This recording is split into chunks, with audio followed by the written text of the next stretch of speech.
welcome back to the Southern Philippines. Today we're going to talk about the 5 dangers to foreigners when they're visiting the Philippines, things that a lot of times people just don't think about.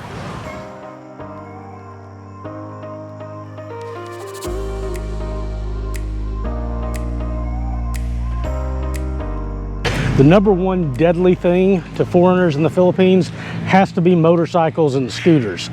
And it's not just when you're riding on them, but it's what everybody else is doing on their motorcycles and scooters.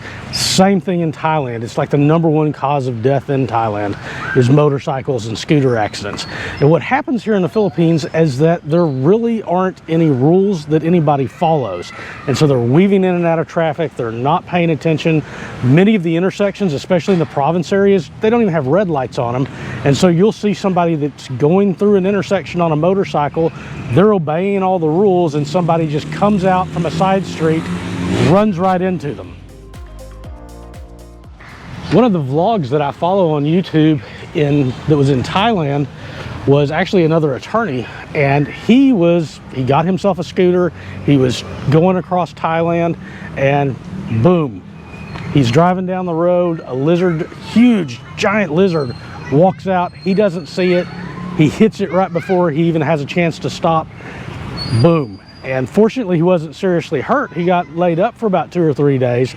But after that, he got rid of his scooter because he realized there were so many different road hazards.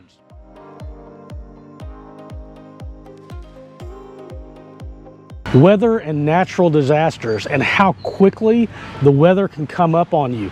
Water is a serious, deadly hazard here in the Philippines. And you typically think about typhoons and sometimes even flooding. And those things do happen. They're deadly. Hundreds of people die in some of those things, including foreigners. But a lot of times what people don't understand is because of the massive amounts of rain, especially if you're up in the mountains or you're near waterfalls and stuff, that those can end up being deadly. There was this video that went viral just a few months ago and these were Filipinos that were having a leisurely day at the base of a waterfall, and they're having a good time, and all of a sudden rains from up in the mountains had caused a flash flood that came down. It hit them before they knew it, and 4 of them got swept away, and 2 of them unfortunately didn't make it. So you can be in a nice peaceful place to where you're just playing in the water like everybody else, and that can come on you instantly before you have a chance. So you really need to be aware of the weather, not just where you're at, but at higher elevations from that, because of the possibility of flash flooding or just flooding where you live, and then obviously typhoons and other natural disasters such as earthquakes.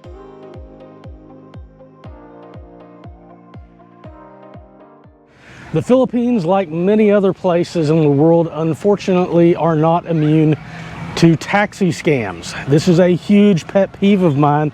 I've talked about it in all kinds of countries that I've traveled to. Now, where I'm at currently in Davao, that's not a problem. The taxi drivers here are very honest, and there's taxi drivers in Manila are honest too, but in every city you're gonna have bad apples. So one of the most common things that you see with the taxi scams in Metro Manila or in other large cities such as Cebu is that they're gonna go off meter. So you'll get in the taxi, you won't notice that they haven't hit the meter, and then they're going to triple or quadruple the rate and charge you what's basically called a cono tax for being a foreigner in the Philippines. They also do this to out-of-town Filipinos who are coming in, especially from Mindanao region. I've heard lots of them who fly into the airport. They get there, it's their first time in Manila, they don't realize it, and the next thing you know, they've got a 1,500 peso tab that they weren't expecting. Another scam that's used with the taxis on foreigners in the Philippines is the same one that was used in Europe, and they won't have any change. So you'll get in, you're going to have a taxi fare that's, let's say, 250 pesos. Well, the only thing you've got on you, because you've just been to the airport or you've just exchanged your money, is 1,000 peso notes or 500 peso notes. And so when you hand that to them, they're going to tell you they have no change. Well, if you're right next door to a commercial place or a sari-sari store, maybe you can hop out and get change. But if you've just been taken to your hotel, or you've just been taken to a condominium or an Airbnb, you probably aren't going to be in a place to where you're going to be able to quickly make change. And so you either pay them don't get any change back, which is a lot of times what they're expecting.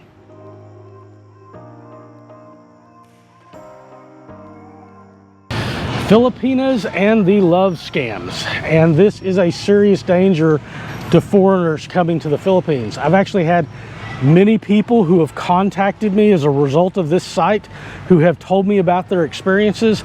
And one of the most common ones that keeps coming up is that someone will be on an online relationship talking to someone, they come to the Philippines and they find out that the lady that they've been talking to is not single, she's actually married. And you would be surprised how often this comes up. Sometimes she's separated. Well, you know, what happens there is, if you're lucky and you are going to end up with a relationship, what you've done is you've ended up purchasing litigation to try to get her an annulment, and it'll be a pretty penny. Or she could very well still be in a perfectly good relationship with her husband. He's in on it, knows that she is talking to you, and is going to end up trying to scam you out of money, resources, or worse. What I always like to tell people is, when you're talking to someone online, what you're actually doing is communicating, okay? You're really not in a relationship unless you've met in person. And I know that's hard for a lot of guys to hear, but until you've actually met that person in person, people can be anybody they want to remotely when they're communicating with you. So you really need to get boots on the ground, meet that person to find out who they are, because this happens. Again, most of the Filipinas that men talk to online are going to be good people, but there are these scams out there. And by the way, the scams go both ways. I was on the other end of this, not me personally, but hearing from Filipinas who got scammed or taken advantage of or used by foreigners. But it is a danger, and it's something to be realized by foreigners coming here to the Philippines.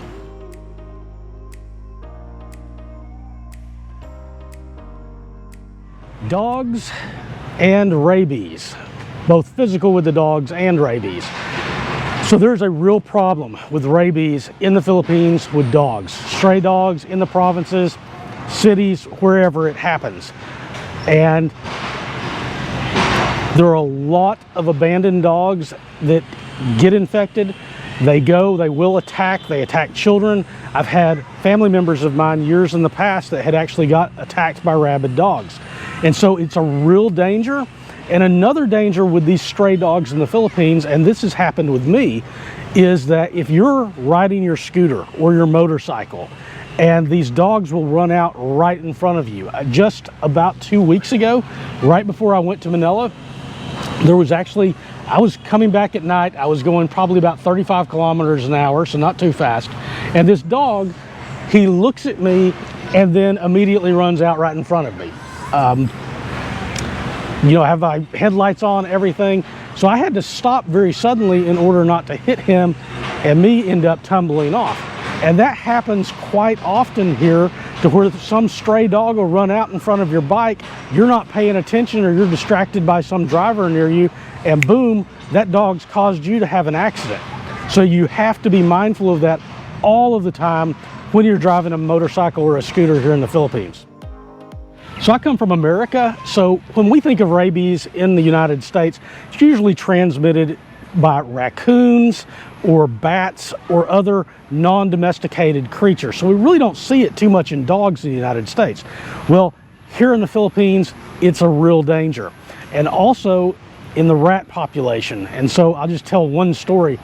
I have a brother-in-law who was he was up in Manila, and he was having to stay in some sort of quarters because they were having to do medical tests and stuff to go out to sea. So he really didn't have control over where they were staying. And he woke up in the middle of the night, and some rat had got in there somehow and was nibbling on his foot. And he ended up having to go get rabies shots because of that. So, you know, that's a real danger. It's something to keep in mind. That you want to close your doors and stuff, because there are those pests out there. The motorcycle danger. So those aren't the only dangers in the Philippines, but it are some dangers that a lot of times foreigners don't think about when they come to the Philippines and that they should be aware of. I've done several vlogs on safety issues in the Philippines, and when I think of safety issues, I'm thinking of physical safety, not necessarily property damage and stuff.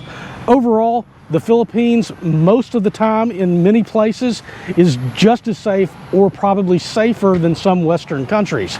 There are dangers, of course, but most of them are these non-physical dangers that is people trying to usually get at your wallet, or then safety issues due to weather or animals or just carelessness on a motorcycle. Now the truth is, I could probably do a whole video on every single one of these dangers, and they're really more complex than this brushing over that I've just done. But I did want to put that out there so that people think about that, so that people are aware of it, because when you get here, you don't want to learn the hard way. You want to be prepared for it before you get to the Philippines.